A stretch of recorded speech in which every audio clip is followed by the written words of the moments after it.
ሰላም ሰላም ውድ እግዚአብሔር ቤተሰቦች ዛሬም በእግዚአብሔር ምህረትና ቸርነት እንደገና ልንገናኝ በቅተናል። ይሄ ትምህርት በተለይ የእግዚአብሔርንም ቅዱሳንም ተቃዋሚ ጉዳይ ስላለበት ብዙ ሬዚስት የማድረግ ተግዳሮት የገጠመኝ ትምህርት ነው። ቢሆንም ምንም ከእግዚአብሔር ልጅ ከኢየሱስ ክርስቶስ ስልጣን በተለይ ከስሙ ስልጣን ስለማይበልጥ ዛሬም ዘጠነኛውን ትምህርት እንቀጥላለን። እንጸልይና እንጀምራለን። እግዚአብሔር አምላካችን ሆይ በዚህ ጊዜና በዚህ ሰዓት ያንተ ፈቃድና ሐሳብ ልናከናውን በዚህ ተገኝተናልና እኔም ባሪያህም የሚማሩትንም ተባረክ ዘንድ ቅዱሱ መንፈስህ ደግሞ በመናስተው በመንማረው እግዚአብሔር ላይ መገለጥን ታመጣ ዘንድ ላንተ አሳልፈ የሰጠው ሁሉ ሲሆን ደግሞ ላንተ ክብር ይሁን በጌታ በኢየሱስ ስም አሜን። ዛሬ እስቲ ስለ አጋንንት እናያለን። ብዙ አማኞች ዲያብሎስ ለመዋጋት ያለናቸውን መንፈሳዊ መሳሪያ ብዙ ጊዜ እንዴት መዋጋት እንዳለባቸው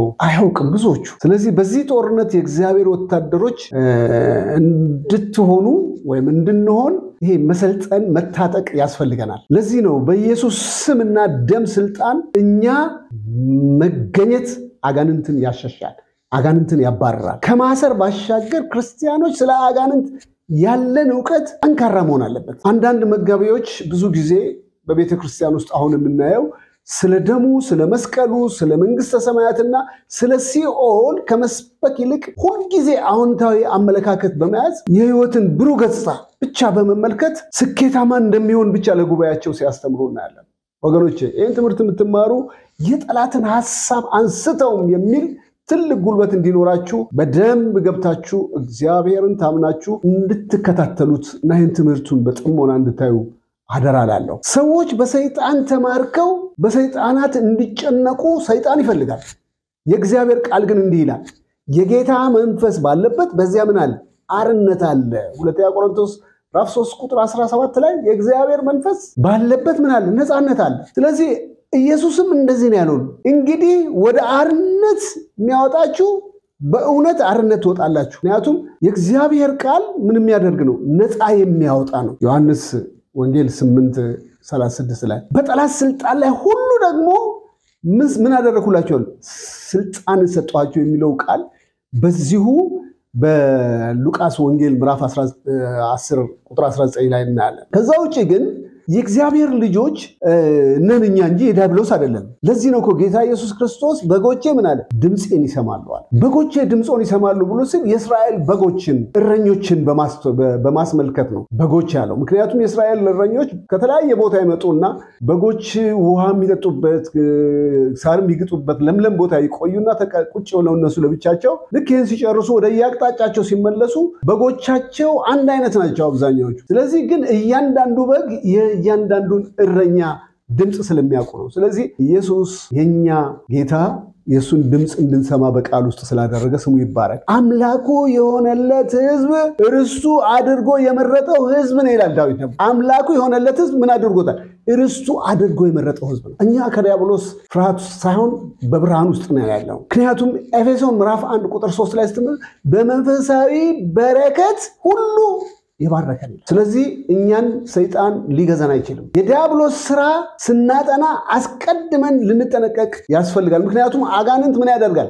ምላሽ ይሰጣል። አሁን እኔ ሌላ ታሪክ አልናገር ምስክርነት ጊዜ ስላልሆነ ሐሳቦቻችንን ለማጥቃትና አስተሳሰባችንን ለማደናገር ፍላጻዎችን መወርወሩን አያቆም። ስለዚህ መጠንቀቅና በኢየሱስ ስም ምላሽ ለመስጠት የተዘጋጀን እንድንሆን እግዚአብሔር ይፈልጋል። ክርስቲያን ስለሆንክ ብቻ ሰይጣን ጥቃት ያመጣብህን ብለህ ማሰብ አደገኛ ነው። ምክንያቱም ኤፌሶን ምዕራፍ 6 ቁጥር 12 ላይ ጳውሎስ እንደዚህ ብሏል፣ መጋደላችን ከደምና ከሥጋ አይደለም ከዚህ ከጨለማ ዓለም ገዢዎች ጋር ነው እንጂ።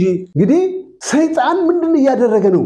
አንደኛ ጴጥሮስ ምዕራፍ 5 ቁጥር 8 ላይ ስንመለከት ምንድን ነው የሚለው? የሚወጣውን ፈልጎ እንደሚያገሳ አንበሳ ዙሪያችን ይኖር። አንበሳ አይደለም። ከጌታ ጋር እየተራመድን በደሙ ከተሸፈንንና በመንፈስ ቅዱስ ከተጠበቅን ዲያብሎስ ሊነካን አይችልም። ይሄን ደግሞ በደንብ እናውቃለን። ስለዚህ በምዕራፍ 5 ላይ በደንብ ያየነው የሉሲፈርን ውድቀት የተነጋገርንበትን በደንብ እንድናየው አደራላለሁ። ከአዳም በፊት የነበረ ዘመን የለሽ ረጅሙን ዘመን በደንብ አይተናል ባለፈው። ስለዚህ የእግዚአብሔር ቃል ኢሳይያስ ውስጥ 45 18 ላይ ምን እንደዚህ ይላል ምድርን የሰራና የሰራት አምላክ ነው መሰረቷ በከንቱ አልፈጠረም መኖሪያ ልትሆን ሰራት ይላል እንግዲህ እነዚህን ስንመለከት የእግዚአብሔር መንፈስ የተበላሸውን ምድር በዛን ጊዜ ለማስተካከል ሲንቀሳቀስ እናያለን ስለዚህ እኛ የእግዚአብሔር ቃል በመንፈስ ቅዱስ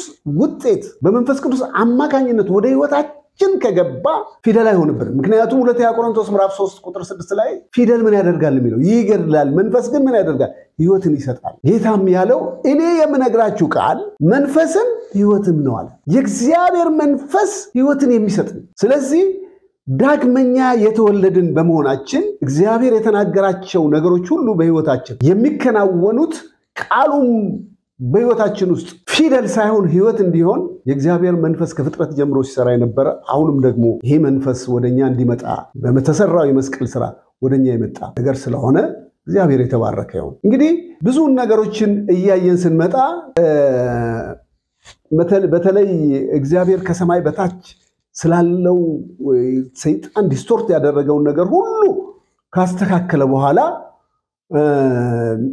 የሰይጣንን ነገር በዛ በሕዝቅኤል ላይ ተነገረው ነገር በልብህ ምን አለ ወደ ሰማይ አርጋለሁ ዙፋኔንም በእግዚአብሔር ከዋክብት በላይ ከፍ ከፍ አደርጋለሁ አለ በሰሜንም ዳርቻ ባለው በማህበሩ ተራራ ላይ እቀመጣለሁ ከደመናዎችም በላይ ከፍ ብዬ አርጋለሁ በጣም የሚገርም እንደ ልዑል ሆናለሁ ሉሲፈር ዙፋኑን ከእግዚአብሔር ከዋክብት በላይ አነሳለሁ ሲል መንግስት እንደነበረን ምናየው ንጉስ እንደነበረ ይነግረናል ነገር ግን ከእግዚአብሔር መላእክት ወደ ላይ ወጥቶ ከተጣለበት ብድግ ብሎ ወይም ከተቀመጠበት ከተሰጠው ስፍራ ብድግ ብሎ የእግዚአብሔርን ስፍራ ሊይዝ ሲፈልግ አሳምጾ ነው ሲሶ መላእክትን አሳምጾ ነው እንግዲህ መዝሙረ ዳዊት ምዕራፍ 48 ከ1 እስከ 3 ስንመለከት እግዚአብሔር ታላቅ ነው በአምላካችንም ከተማ እጅግ የተመሰገነ ነው ለሁኔታ ያማረ የምድር ሁሉ ደስታ የጽዮን ተራራ በሰሜን በኩል ያለው የታላቁ ንጉስ ከተማ ነው ይላል ገነት ራሱ በሰሜን ነው ያለው ኢዮብ 26:7 ላይ እንደዚህ ይናገራል እንግዲህ ሰይጣን መሆን የፈለገው ያቺን ስፍራ ተመልሶ ለአዳም እንደገና ኤደን ገነትን እግዚአብሔር አሳምሮ የሰጠውን ስፍራ ለመውሰድ ነው በዛ ሾልኮ የገባው እግዚአብሔር ጠላታቸው እንደሆነ በመድር ላይ ያሉትን ካሳመነ በኋላ እጅግ በጣም ቀናተኛ የሆነው ሉሲፈር ወደ ሰማይ ወደ እግዚአብሔር ዙፋን ሲሶ መላእክት ይዞ በረረ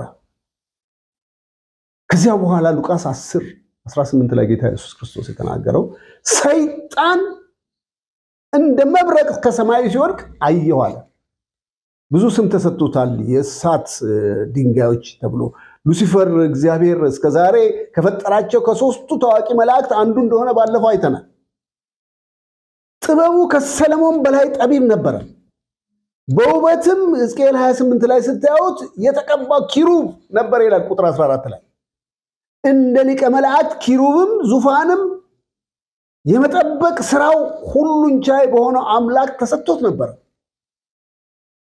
በሕዝቅኤል ምዕራፍ 1 ላይ ስትመለከቱ ኪሩብ በጥሬው ቃል ባለበት ዙሪያ ስንተረጉመው በእግዚአብሔር ዙፋን ዙሪያ የሚያንዣብብ የኪሩብ አለቃ እንደመሆኑ መጠን ሉሲፈር ማንም ወደ ሁሉን ቻይ አምላክ እንደማይቀርብ ራሱ አረጋግጧል በተጨማሪ ሉሲፈር ከአዳም በፊት በኤደን ገነት እንደነበረ ቁጥር 13 ላይ እንመለከታለን እንግዲህ በተለይ ስለ ውበቱ ምዕራፍ 28 ላይ በደንብ ማንበብ ትችላላችሁ ቁጥር 13 ላይ በጣም ብዙ ነገር ነው የተናገረው መቼም በምድራዊ መንግስቱ ልብሰ ከቶፒያዞን ከአልማዝ ከመድረ ከኢሳፒዮን ከሰምፔር ከመርገድ ከወርቅ የተሰሩ የከበሩ ድንጋዮች ብሎ ብዙ ነገር በሱ ዙሪያ አንተ በተቀደሰ በእግዚአብሔር ተራራ ላይ ነበርክ ይለዋል በእሳትም ድንጋዮች መካከል ወዲያና ወዲህ ትመላለስ ነበር ብሎ በዚሁ በሕዝቅኤል 28 ቁጥር 14 ላይ ይናገራል የሉሲፈርን ዝርዝር በተለይ ደጋግማችሁ ውስጥ ስትመለከቱ በዘጸአትም ላይ እናያለን በዳንኤልም ላይ እናያለን በሕዝቅኤል ውስጥ ሌሎችም ስፍራዎች ላይ ብዙ የሱ ዝርዝር ነገሮች አሉ እንግዲህ በዚህ ውስጥ ስንመለከት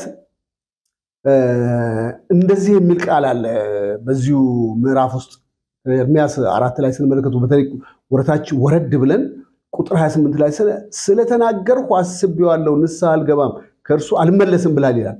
ሉሲፈርና ሰራዊቱ መላእክቱ አሁን በጠፋች ቅርጽ በሌለባት ምድር እንደሚኖሩ ከዚህ በፊት በዘፍጥረት ምዕራፍ 1 ቁጥር 3 ላይ አይተናል።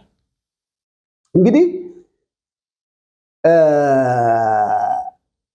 ዲያብሎስን በተለይ በዚህ በግዙፉ መሬት ውስጥ ስንመለከት ተንኮለኛ ወይም የተንኮል ስልት ምን ነበረ ብለን ስንል በዘፍጥረት 6 ላይ ሰዎች ላይ ያንን ያጣው ለማግኘት ዘፍጥረት 6ን ሰዎች በምድር ላይ መብዛት በጀመሩ ጊዜ ምንድነው ያደረገው? ሰራዊቱን ላከና ሴቶች ልጆች በተወለዱ ጊዜ የእግዚአብሔር ልጆች የሰውን ሴቶች ልጆች መልካም እንደሆኑ አዩ ከመረጧቸው ሁሉ ሴቶች ወሰዱ ይላል። መጽሐፍ ቅዱስ ውስጥ ያሉት የእግዚአብሔር ልጆች መላእክት ያመለክታል። በዛን ጊዜ ግዙፎች በምድር ላይ ነበሩና ደግሞ ከዚህ በኋላ የእግዚአብሔር ልጆች ወደ ሰዎች ሴቶች በገቡ ጊዜ እና ልጆችን በወሰዱ ጊዜ እነዚያ የጥንት ኃያላን ሆኑ። ቁጥር 4 ላይ ስትመለከቱ ዘፍጥረት 6 ላይ ይሄን ነው የሚገርም ቢመስልም የወደቁ መላእክት ግዙፎች ነበሩ። ከዚያ በኋላ ነው እግዚአብሔር ሰውን በምድር ላይ በመፍጠሩ የተጸጸተው።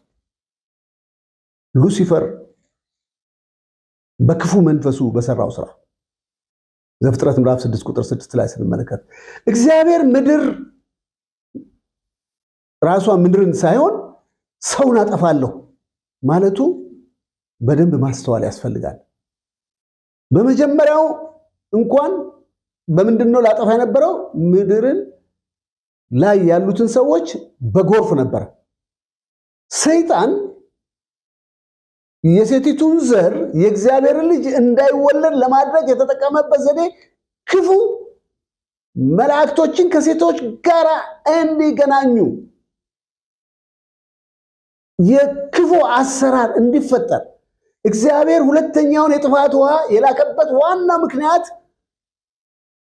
በክፉ የመላእክት ዘር በተጨማሪ ስለተበከለች ንጹህን የአዳም ዘር በምድር ላይ የሚኖረውን አንድ ሰው ብቸኛ ሆኖ እግዚአብሔር ያገኘውን ሆን ብቻ ነበር። ያ እግዚአብሔር ኪዳን ይፈጸም ዘንድ እንደዚህ ላይ ዘፍጥረት 6:9 ላይ ኖህ በትውልዱ ጻድቅ ፍጹም ሰው ነበረ፣ ኖህም አካሄዱን ከእግዚአብሔር ጋር አደረገ።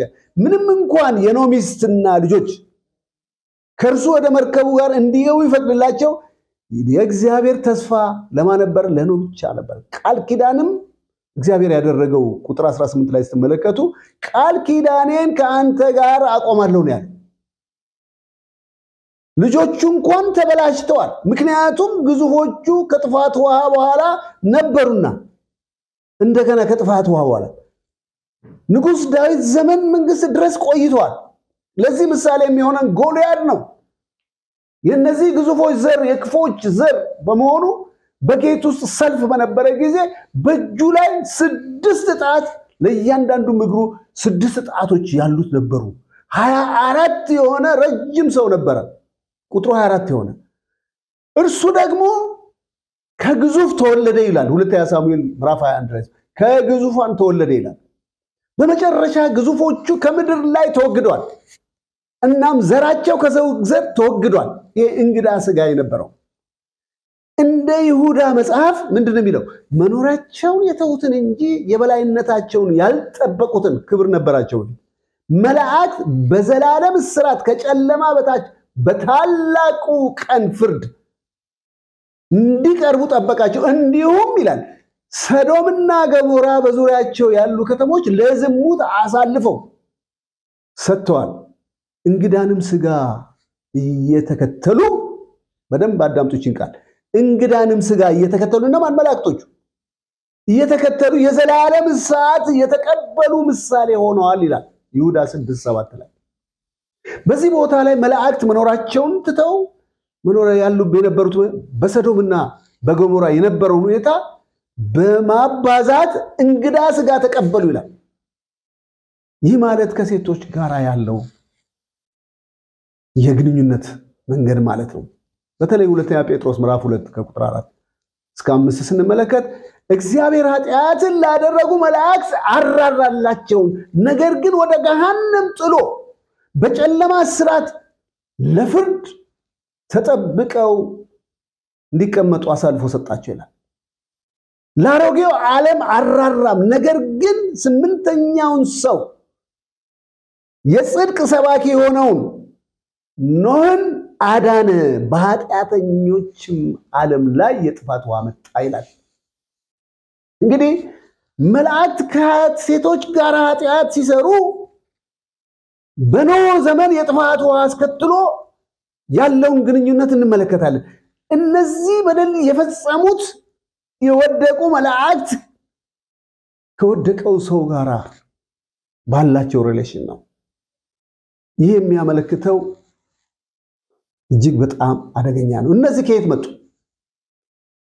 ስለዚህ ደግሞ እግዚአብሔር ያለ ልክ ከፍ ከፍ አደረገው፣ ከስምም ሁሉ በላይ ያለውን ስም ሰጠው፣ ከሰማይ በምድር ከምድርም በታች ያሉትን ሁሉ በኢየሱስ ክርስቶስ ስም ይንበረከኩ ዘንድ ይላል። ምላስም ሁሉ ለእግዚአብሔር አብ ክብር ኢየሱስ ክርስቶስ ጌታ እንደሆነ ይመሰክር ዘንድ። እነዚህ ከሰማይም በታች በምድርም ላይ ሁሉ ለጌታ ይገዛል። የሚገርመው ነገር ሰይጣን ዲያብሎስ በሄሮድስ ውስጥ ገብቶ የእግዚአብሔር ሐሳብና ፈቃድ እንዳይከናወን ቀጥታ ያዕቆብን እንደቀላ እናውቃለን። ልክ በዚህ ዙሪያ ያሉ አጋንንት በውስጣቸው ሆኖ ማጥፋት ላይ የክርስቶስ ተቃዋሚ የሆኑት አይሁዶች ደስ እንዳላቸው ሲያይ ደግሞ ጴጥሮስን አስገባ። ሁልጊዜ እሱ ሰይጣን አምላክ የሆነ ከፍ ያለ ይመስለውና የሚፈልገውን ነገር ማድረግ የሚችል ይመስለው። የልዑል እግዚአብሔር እጅ ግን በመልአኩ መጣ። ወዴት? ወደ ጴጥሮስ።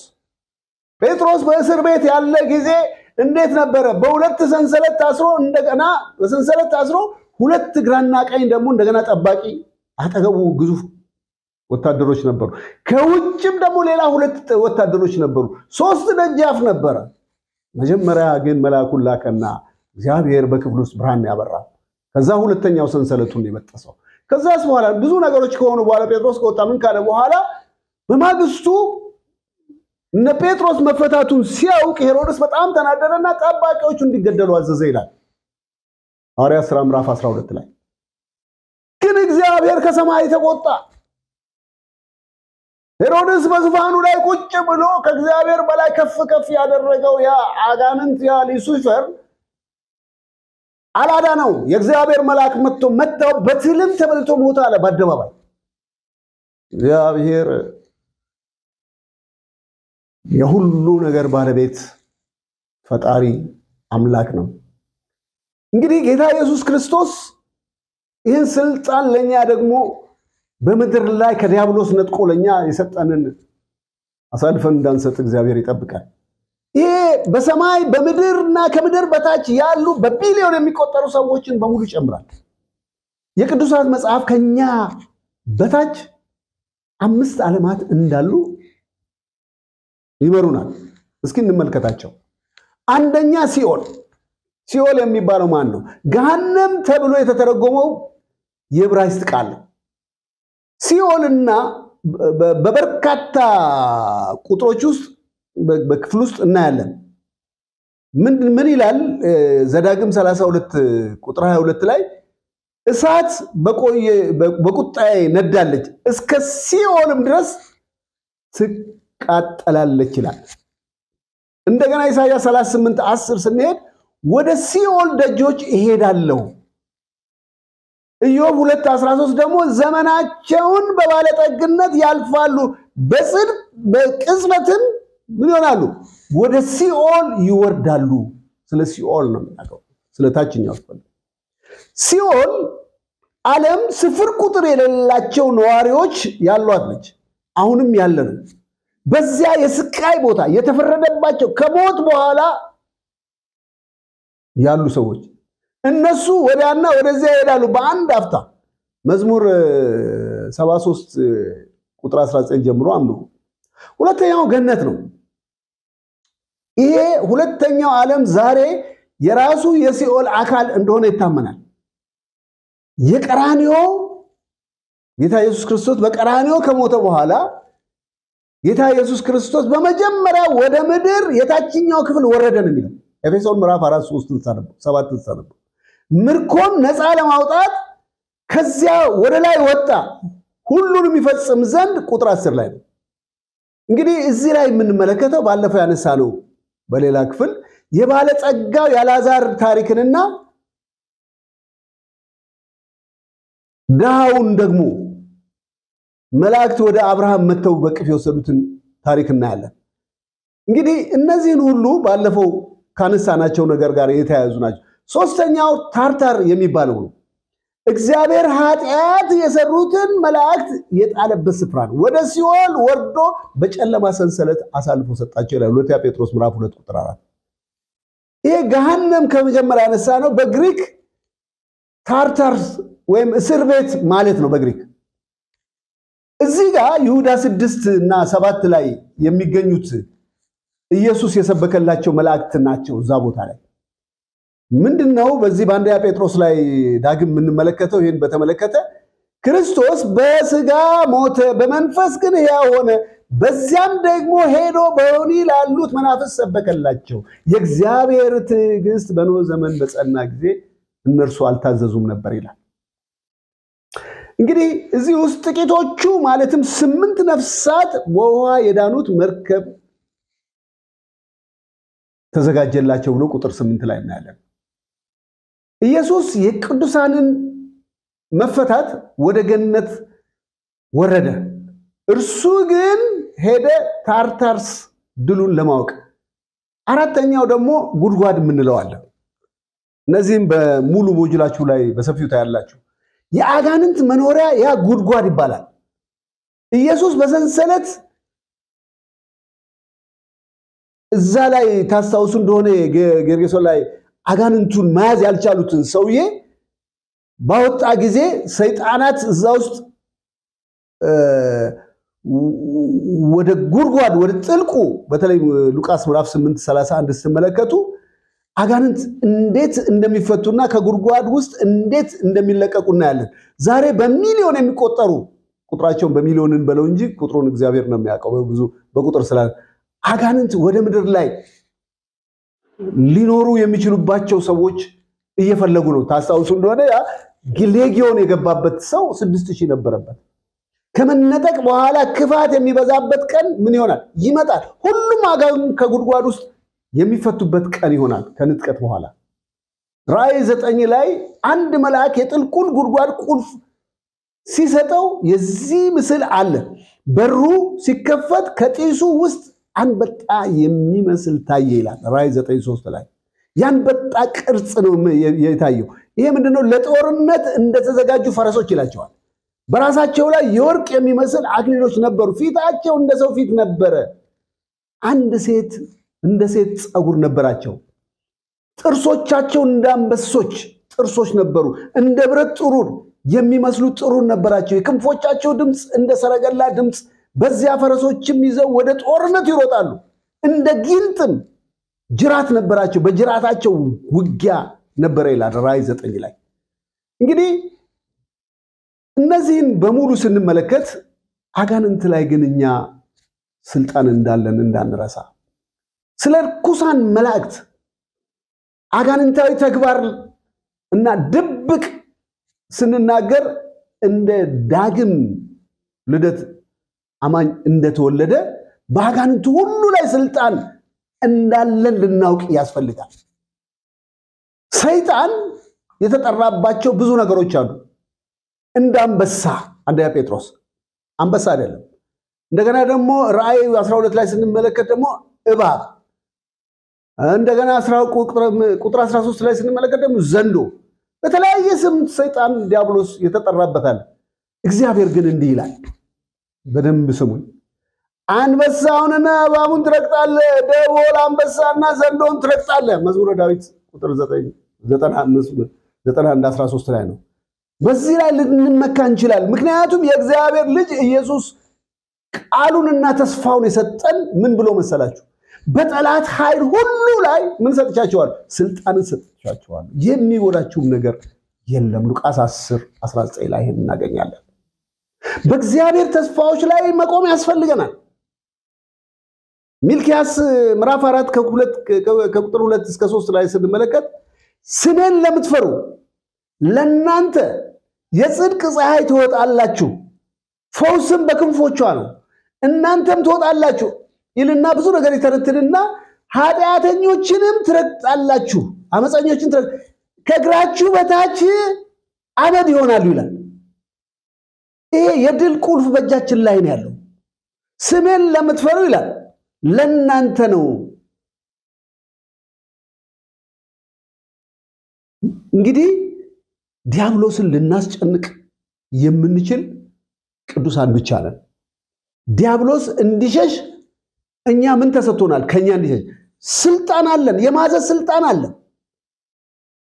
አንደኛ ዮሐንስ ምዕራፍ 4 ቁጥር 4 ላይ እንደዚህ የሚል ቃል አለ። ሁሉ ጊዜ ከልባችን፣ ከአፋችን፣ ከአንደበታችን፣ ከአእምሮአችን ሊጠፋ የማይገባው በዓለም ካለው ይልቅ በእናንተ ያለው ምን ይሆናል? ይበልጣል። እንግዲህ ይሄ ታላቁ አታላይ ከታላቁ አታላይ መጠንቀቅ ያስፈልጋል። ስለ አጋንንት ጥናትና ነፃ መውጣት ሁሉ ጊዜ በመጽሐፍ ቅዱስ ያሉትን ድንበሮች ቅዱሳን መጽሐፍ የማጣቀሻ ምንጭ ይሁኑ እንጂ ሌላ ምንጭ ተጠቅመን እናሸንፋለን ብለን እንዳንጓዝ አታላይ ነው። ማታላይ ያሉ ብዙ መጽሐፎች ሪሶርሶች ያመጣል። በዛ በቀላሉ መጽሐፍ መቼም አንዳንድ መጽሐፎች በጣም ተወዳጅ ቢሆኑም በማያምን ሰው የተጻፈው ከመናፍስት ጋር የተያያዘ መጽሐፍትን ማንበብ ይፈትነናል። እንጠቀቅ። ምክንያቱም የእግዚአብሔር ቃል ምንድነው የሚለው? ኤፌሶን ላይ ምዕራፍ 4 ቁጥር 27 ለዲያብሎስ ምን አትሩ እድል ፈንታ አትስጡት ይላል። ሰይጣን ከየት እንደመጣና አሰራሩን በተመለከተ ከእግዚአብሔር ቃል የሚገኘውን ዕውቀት ብንፈልግ እንኳን ሕይወታችንን እንዲያገኝ እድል እንዳንሰጠው እንጠንቀቅ። ምን በማድረግ? በመቃወም። ያዕቆብ 4 ምዕራፍ 7 ላይ ቁጥር 7 ላይ ምን ዲያብሎስን ተቃውሙት ከናንተ ምን ይሆናል? ይሸሻል። ቁጥር 7 ላይ ይሄንን አጥብቆ የሚናገር እንግዲህ ለእግዚአብሔር ተገዙዋል። አያችሁ፣ ዲያብሎስን ለመቃወም ከኛ እንዲሸሽ ከፈለግን አንድ ነገር ያስፈልጋል፣ ለእግዚአብሔር መገዛት። ዝም ብሎ መጮ ዲያብሎስን እናስፈራዋለን ወይም ሕይወታችን ሙሉ በሙሉ ከጌታና ለስልጣኑ አሳልፈን በመስጠት በመንፈሱ ኃይል የተሰጠንን ስልጣን ኤክሰርሳይዝ እንድናደርግ በስጋ አይደለም። በአንድ ወቅት ትዝ ይለኛል ናይሮቢ ውስጥ የነበረ ሰው በጣም በቃ በዚህ በጸጋ ስጦታ በጣም ያገለግል ነበር አጋንንቶች። ከዛ በኋላ እንትን እያለ ሲል አጋንንቶች መናቅ ጀመረ። ና ወደዚህ አልሆነ ሲለው ያ አጋንንት ከፍተኛው ኃይለኛው ስለነበረ ተጠግቶ ያንን አገልጋይ ወገቡን አከርካሪውን መታውና ሽባ አደረገው። ይሄ ሰው ተሸክመውት በመከራ ሌላ አገር ወስደውት የእግዚአብሔር ሰው ሲጸልይለት አንተ እንዲያደርገ ነው ብሎ ነገረው።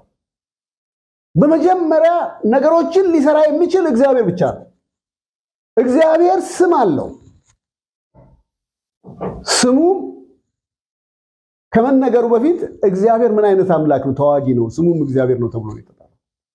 ስለዚህ ለዚህ ደግሞ የሚረዳን አዲስ ኪዳን የሚለን ቃል አለ። አንደኛ ጴጥሮስ ምዕራፍ 5 ከቁጥር 8 እስከ 9 ድረስ ያለው በመጠን ኑሩ፣ ንቁም፣ ባለጋራችሁ ዲያብሎስ የሚውጠውን ፈልጎ እንደሚያገሳ አንበሳ ይዞራልና በዓለም ያሉትን ወንድሞቻችንን ያን መከራ እንዲቀበሉ እያወቃችሁ በሃይማኖታችሁ ጸንታችሁ ተቃውሙት ይላል። እግዚአብሔር ይርዳል። ዲያብሎስ በመንፈሳዊ ድካም ያለባቸውን ወንዶችና ሴቶችን ቀስ ብሎ ጠጋ ብሎ ያዳክማል። ለጌታ ያልተገዙትንና እምነትና በእግዚአብሔር ላይ እምነት የጎደላቸውን ይፈልጋል፣ ይዞራላ። ለዚህ ነው በየቀኑ እምነታችንን ማጠንከር ያለብን። ይሄ በተለይ ልብ ወለድ የሆኑ መጽሐፍቶች ይሄ የዚህ ፖስት ሞደርኒዝም ወይም የድህረ ዘመናዊነት ጉዳዮችን የያዙ ፊልሞች፣ ፖርኖግራፊዎች፣ የተለያዩ ነገሮች በጣም የሚያሳዝነው ነገር አንድ ጥናት ሳጠና አይደለም ምዕመን አይደለም እንትን መጋቢዎች እንኳን ስንት ፐርሰንት ድረስ የፖርኖግራፊ ተጠቃሚዎች እንደሆኑ ጥናት ተካሂዷል። ማለት ፈልገው አይደለም ሞባይላቸውን ሲከፍት ይመጣል። ከዛ በኋላ እንደምንም በቃ ቀስ ብሎ ህይወትን ይሸርሻል። ስለዚህ እያንዳንዳችን ልጆቻችን የሚመለከቷቸውን ካርቶን ፊልም የሚመስሉ ግን ተደብቀው የሚያዩቸው በዚህ ነገር ላይ ጥንቃቄ ልናደርግ ያስፈልጋል። ለምን በሩ ተከፍቶ ወደ ዲያብሎስ መግባት ሐሳብ ወደኛ ወደዚህ ወደ ልጆቻችንም ወደ ራሳችንም በሩን መክፈት ስለሆነ ሰይጣን ወደ መገናኛ ብዙሃን ምን ሆኗል? ሰርጎ በመግባት ደካማ ክርስቲያኖችን አስተሳሰባቸው ውስጥ ዘልቆ በመግባት ይህንን የእግዚአብሔርን ቤት መርከቧ SOS ብለን የምንላት ሴቭ አወር ሶል ተብላ የምትጠራዋ ይህቺ ቤተክርስቲያን ውስጥ ከባህር ውስጥ ካለው ክፉ ነገር ለማዳን እዛ መርከብ ውስጥ የተሰበሰቡትን ህዝቦች ለማጥፋት ከባህሩ እየተጨለፈ ቤተክርስቲያን ውስጥ እየገባ ጀልባዋን ለማስጠም የክርስቶስ ነች ግን አትሰጥም። አጋንንት ከስነ ጥበብ ከመጽሐፍት ከማንኛውም ቁሳቁስ አካል ጋራ ተያይዘው ሊመጡ ይችላሉ። ምንድነው የምታነቡት? ምንድነው የምታዩት? ምን አይነት የስነ ጥበብ ነገር ነው የምትከታተሉት? በቤታችን የምንሰቅላቸው ግድግዳ ስዕሎች እንኳን ምን እንደሆኑ ፈትሸን ነው የምናስቀምጠው። ከምን ንጥረ ነገር ነው እነዛ ተዘጋጅተው የሚመጡት? አጋንንት ወደ ኖሩበት ቦታ መመለስ ይፈልጋሉ። ካመለጥንበት ከዛ ከጨለማው ዓለም እንደገና የሚገለውን የእንግዴ ልጅ ሊያጣብቁብን ይፈልጋሉ። ከኛ ተቆርጦ የወደቀው ኢየሱስ እንደተናገረው እንደኔም ርኩስ መንፈስ ከሰው ወጣ ጊዜ የሚያርፍበትን በመፈለግ ከዚያ ወደ ወጣሁበት ቤት እመለሳለሁ ይላል። ከዛም ሄዶ ባዶ መሆኑን ሲያይ ከርሱ የከፉትን 7 ሌሎች አጋንንት ከርሱ ጋር ይወስዳል። ገብተው በዚያ ይኖራሉ። ከፊተኛ የኋለኛው ይብስበታል ይላል። ጌታ ሕይወታችንን ከክፉ ኃይሎች ሳንጠብቅ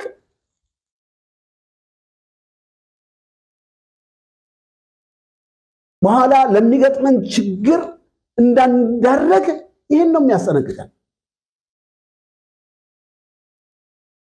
ቤታችንን ንጹህ አድርገን ክርስቶስ የሚገኝበት ዘላቂ መኖሪያ አድርገን ጌታን መጋበዝ አለብን። ከእግዚአብሔር ቁጣ መራቅ ያስፈልጋል። የእስራኤል ልጆች ወደ ተስፋይቱ ምድር ሲገቡ እግዚአብሔር የሚከተሉን ጥብቅ ማስጠንቀቂያ ቃል ተናገረ። ይሄ ለኛም ይጠቅመናል። ዘዳግም 13 ላይ አምላክ እግዚአብሔር ልትኖርበት በሚሰጥ አንዲት ከተማ ክፋተኞች ሰዎች ከአንተ ዘንድ ወጥተው ሄደን የማታውቋቸውን ሌሎች አማልክት እናምልክ ብለው የከተማቸውን ሰዎች አሳቱ ሲሉ ወሬ ብትሰማ አንተ ትፈልጋለህ፣ ትመረምራለህ፣ ትጠይቃለህ። ነውም እውነት ባይሆን ይህንን ክፉ ነገር በመካከል እንደተደረገ በርግጥ ሆኖ ቢገኝ የዛች ከተማ ሰዎች በሰይፍ ስለት ፈጽሞ ትመታቸዋለህ። አያቸው መቃወም ነው እኛ ጋር ያለው። ሰይፋችን የእግዚአብሔር ቃል ነው። ዕቃውንም ወደ አደባባይ ትሰበስባለህ። ከከተማይቱም ዕቃውን ሁሉ አምላክህ ለእግዚአብሔር በእሳት ፈጽመህ ታቃጥላለህ። ለዘላለምም ወና ያቺ ከተማ ትሆናለች ይላል። እንግዲህ በተለይ ሰው ምን እንዲሆን እንደሚፈልግ ሰይጣን ታውቃላችሁ። እግዚአብሔር ያዘዘውን ትእዛዝ ስንሰጥ ራቁታችን እንድንሆን በኤደን ገነት እኮ ይሄ ነው እኮ ነው። እግዚአብሔር አዳምን ፍለጋ ሲመጣ ከእግዚአብሔር አምላክ ፊት በገነት ዛፎች መካከል ምንድነው ያደረጉት? መሸሸግ። ይሄ ምንድነው? ኃጢአት በሰራን ቁጥር መሸሸግ ብቻ አይደለም፣ ራቁት መሆን። ከራቁትነት ደግሞ ፍርሃት ውስጥ እንወድቃለን። የመጀመሪያ ፈራው የሚለው ቃል እዛው ውስጥ ነው የተጻፈው። ለሰይጣን ለራሱ መጋለጥ ነው። ዘሌዋውያን 19 ቁጥር 31 ላይ ስንመለከት መናፍስት ጠሪዎችን አትመልከት፣ ጠንቋዮችንም አትሹ፣ በእነርሱ አትርከሱ፣ እኔ እግዚአብሔር አምላካችሁ ቅዱስ ነኝ ይላል። የእግዚአብሔር ቁጣ እንዲወርድብን ካልፈለግን ከዲያብሎስ ስራ መራቅ አለብን። የእግዚአብሔር መመሪያ መታዘዝ ለኛ ጥበቃና ደህንነት አስፈላጊ ነው።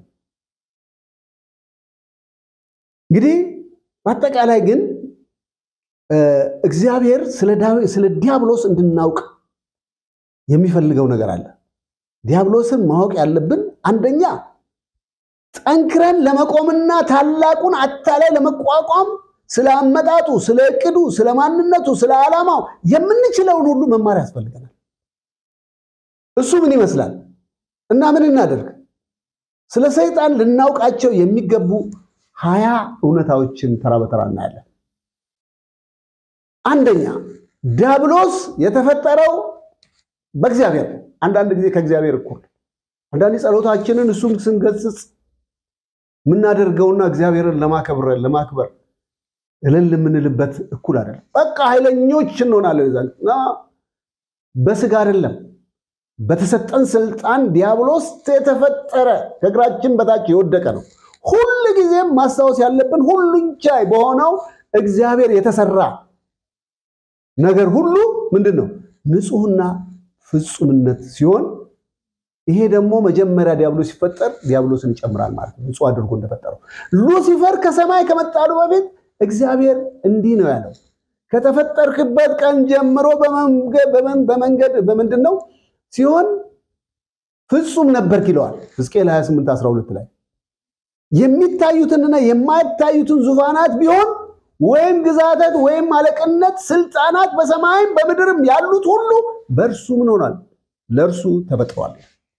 ቆላስይስ ምዕራፍ 1:16 ጀምሮ ዲያብሎስ እንግዲህ የተፈጠረው በእግዚአብሔር ነው። ንጹህ አድርጎ ፈጠረው። በአመፁ ራሱን የተሰጠውን ስልጣን አጣ። በክፋት ይንቀሳቀሳል። ሁለተኛው ዲያብሎስ የመጀመሪያው የምድር ገዢ ነበር። አዎ ሰይጣን ከሰማይ ተባረረ። ከዚያ ጊዜ በፊት ግን ይህችን ፕላኔት ይገዛ ነበር። በሱ ስር ነበረች። ምድር የእርሱ መንግስት ነበረች።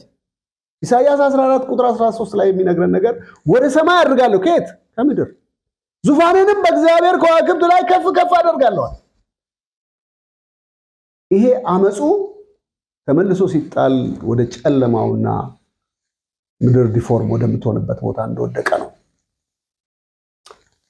ሌላው ዲያብሎስ ከስጋዊ አካል ጋራ ታይቷል።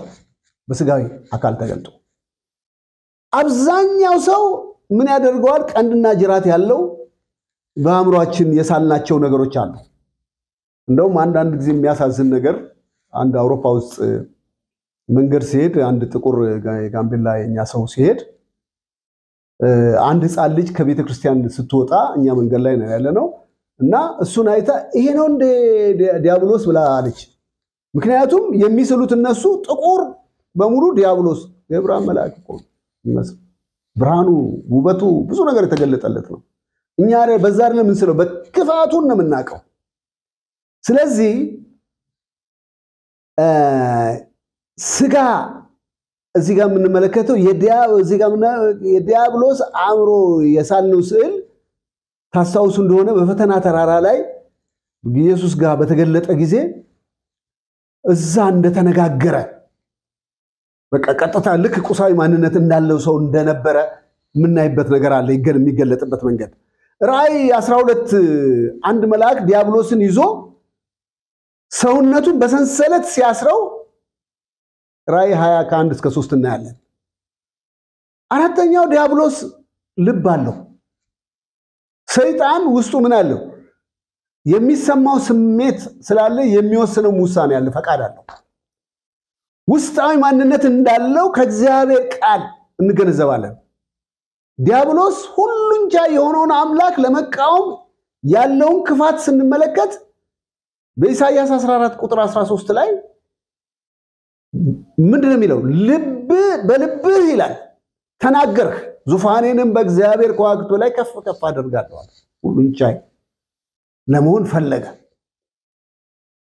ዲያብሎስ በውስጡ ምኞትና ፍላጎት አለው። ሌላው አምስተኛው ዲያብሎስ በትዕቢት የተሞላ ነው። ኩራት ከውድቀት በፊት እንደሚቀድም የእግዚአብሔር ቃል ይነግረናል። ትዕቢት ምን ትቀድማለች? ውድቀትን ትቀድማለች ይላል። ዲያብሎስ ራሱን ከፍ ከፍ ማድረግና ወደዚህ ነገር ለመምጣት መጀመሪያ በትዕቢት ልቡ ሞልቶ ነበር። ምንድነው ትዕቢት ያመጣው? ሕዝቅኤል 28 ላይ ቁጥር 17 ላይ ስንመለከት ከውበት የተነሳ ይላል ልብን ከፍ ከፍ አደረገ ከብርሃንም የተነሳ ጥበብህን አበላሽታለ። ስድስተኛው ዲያብሎስ የመናገር ችሎታ አለው፣ ይናገራል። የኢዮብ እምነት ክፉኛ ከመፈተኑ ጥቂት ቀደም ብሎ ሰይጣን ወደ እግዚአብሔር ቀረበና እንደሚያቀርበው ጥያቄ የሚገርም ነበር። እግዚአብሔር አንድ ጥያቄ ሲጠይቀው ባሪያዬን ኢዮብን ተመለከትነው ብሎ ሲለው ሰይጣንን እንዳልታውቃላችሁ ኢዮብ እግዚአብሔር የሚፈራ በከንቱ ነው፣ በእርሱና በቤቱ ዙሪያ በዙሪያ ያለውን ሁሉ አላጠርከውምን? ቁጥር 9 እና 10 ላይ እንደዚህ ብሎ ሲመልስ ታያላችሁ። በአዲስ ኪዳን ዲያብሎስ ኢየሱስን የተዳፈረበት ጊዜ ነበር። ምን ብሎ? የእግዚአብሔር ልጅ ከሆንክ እዘዝ። ስለተራበ ኢየሱስ በስጋው ድንጋዮችን ዳቦ እንዲሆን ማቴዎስ 4 ቁጥር 3 ላይ የመጨረሻው ቃል ነበር ይሄ። ግን ጌታ ኢየሱስ ክርስቶስ በነዛ በነበሩት የዲያብሎስ ጥያቄዎች ላይ መጨረሻ ላይ ሂድ ተብሎ በጌታ የተባረረ ነው። ሰባተኛ ዲያብሎስ ኃይል አለው። የክፉ ኃይል በክርስቶስ ተቃዋሚ ውስጥ ይገለጣል። በማን ውስጥ? በክርስቶስ ተቃዋሚ ውስጥ። ሁለተኛ ተሰሎንቄ ምዕራፍ 2 ቁጥር 9 ላይ የእርሱም መምጣት ከሰይጣን ስራ በኋላ በኃይልና በምልክቶች በሐሰተኛ ድንቆች ነው ይላል። በምንና በምን? በኃይልና በምልክቶች በሐሰተኛ ምልክቶች። በመጨረሻው ዘመን እንግዲህ ጦርነት ዘንዶው ወይም ሰይጣን ኃይሉንና ታላቅ ስልጣን ተሰጠው ይላል ራእይ 13:2። ምዕራፍ 8 ቁጥር 8 ደግሞ 8ኛውን ስንመለከት ዲያብሎስ በውስጡ ምኞት አለው። ነፍስህን ጠላት ከተወሰኑ ዓላማዎች በኋላ ምን ይሆናል? ይራባል። የኛን ነፍስ ይመኛል። በመጨረሻው ራት ላይ እንኳን ኢየሱስ ጴጥሮስን ሰይጣን እንደ ስንዴ ሊያበጥራቸው ወደዳል። ሰይጣን ነፍሳቸውን ይፈልግ ነበር። ባለፉት ዘመናት ምንም ነገር አልተለወጠም። እርኩስነቱ ያው ነው። አሁንም በመንገዳገር ላይ ነው እንጂ እኛን ለማጥፋት አሁንም ምኞቱ ላይ ነው ያለው። ዘጠነኛ ዲያብሎስ ማደሪያ ያለው። እግዚአብሔር በጴርጋሞን ላለች ቤተክርስቲያን እንዲህ ብሎ ይላል፣ ስራህን አውቃለሁ፣ አንተም የምትኖርበት የሰይጣን ዙፋን ባለበት ሰይጣን በሚኖርበት ቦታ አውቃለሁ ይላል። መኖሪያ ያለው ማለት ነው። ይፈልጋል የሚኖርበትም።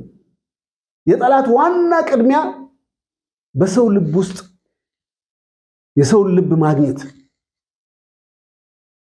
አጥቂውን አውቀንና ጠንካራ መንፈሳዊ ህይወት ውስጥ ልንገባ ይገባል። ህይወታችንን መገንባት ያስፈልጋል። አስረኛ ዲያብሎስ በምድር ላይ ይገዛና ይቆጣጠራል። አሁን በማን ላይ? በቅዱሳን ላይ አይደል? ኤፌሶን ምዕራፍ 2 ቁጥር 2 ላይ ምንድነው የሚለው? የአየር ላይ አለቃ ተብሎ ተጠርቷል። በመሆኑም ምንድነው የሚሆነው? አመጹና ክፋቱ በሁሉም ሰው ዘር ማዕዘኖች በየትኛው አቅጣጫ ቤተሰብ፣ በንግድ፣ በማህበራዊ፣ በፖለቲካ፣ በሃይማኖታዊ ክፋቱን ማሰራጨቱን ዲያብሎስ አያውቅም። 11ኛ ዲያብሎስ መንግስት አለው። በዚህ ዓለም ሰይጣን አሁንም መንግስትን የሚገዛ ንጉስ ነው። ኢየሱስ ምድራዊ አገልግሎቱን እንኳን ባከናወነበት ጊዜ በሚያከናውንበት ጊዜ በመጀመሪያ ቀናት የሃይማኖት መሪዎች አጋንንት ለማስወጣት ምን አደረጉ? የዲያብሎስን ኃይል ተጠቅሞበታል። ምን አሉ? ኢየሱስ ግን እሱ በሚያስበው ጥያቄ መለሰላቸው። እንደዚህ ነው ያሉት። እነሱ የሚያደርጉትን ነው ያንን ነገር የተናገሩት።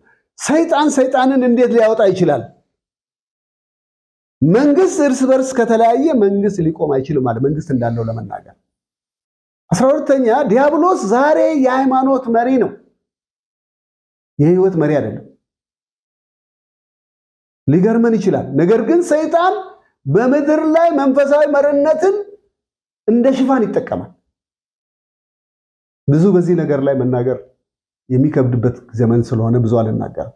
ለትምህርታችን ግን ብቻ እናገራለሁ። ሁለተኛ ቆሮንቶስ ምዕራፍ 11 ከቁጥር 14 እስከ 15 ድረስ ሰይጣን ራሱ የብርሃን መልአክ እንዲመስል ራሱን ይለውጣል። ምን እንዲመስል? የብርሃን መልአክ። እንግዲህ አገልጋዮቹ ደግሞ የጽድቅ አገልጋዮች ራሳቸውን ቢለውጡ ታላቅ ነገር አይደለምን? ሃይማኖተኛ በመሆንና እንደገና በመወለድ መካከል ወገኖች ትልቅ ልዩነት አለ። very simple።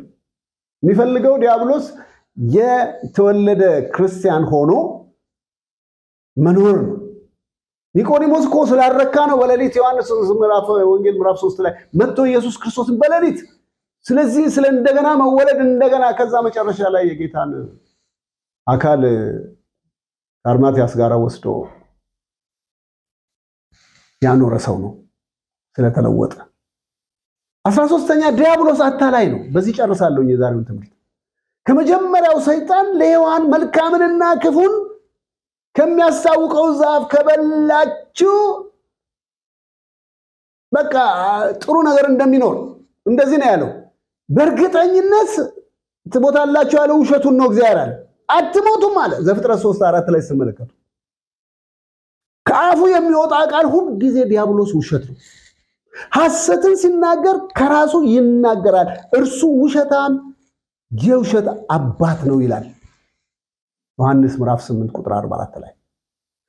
ከዘፍጥረት እስከ ራእይ ይህንን እናገኛለን። ምን የሚል አጠቃላይ ሐሳቡን በራእይ 12 ምዕራፍ 9 ላይ ቁጥር 9 ላይ ላጠቃል ዓለምን ሁሉ ምን የሚያደርገው የሚያስተው ዲያብሎስና ሰይጣን የሚባለው የቀደመ እባብ ወደ ምድር ተጣለ ይላል። ጌታ ለዘላለም ይባረክ። እንድንረግጠው ያደረገ አቤት ከስንት ጉዳ ወጣን፣ ከዚህ ክፉ አስመለጠን። ክብር ለስሙ ይሁን። እግዚአብሔር ሆይ ይህን ጊዜና ሰዓት ስለሰጠን ተባረክ። ደግሞም አንተ ትልቅ ነህ። ይህንን ስልጣን ዝም ብሎ አልመጣም። የልጅነት ስልጣን፣ በስሙ ስልጣን፣ በመስቀሉ ጉልበት፣ በደሙ ኃይል፣ በትንሣኤው ጉልበት ይህንን ክፉ እንድናሸንፍ አሁንም ጸጋህን አብዛለን። አውቀነው ሰልፍ ሜዳ እንድንወጣ መሪያችን አንተ እንደሆንክ የተጣለውን አሁንም እንድንረጥ እምነትን ጨምረልን። ቅዱሱ መንፈስህ እንዲረዳን ጸልያለሁ። ስለነበረን ጊዜ ተባረክ። ሁሉ ሲሆን ለአንተ ክብር ይሁን። በጌታ በኢየሱስ ስም አሜን።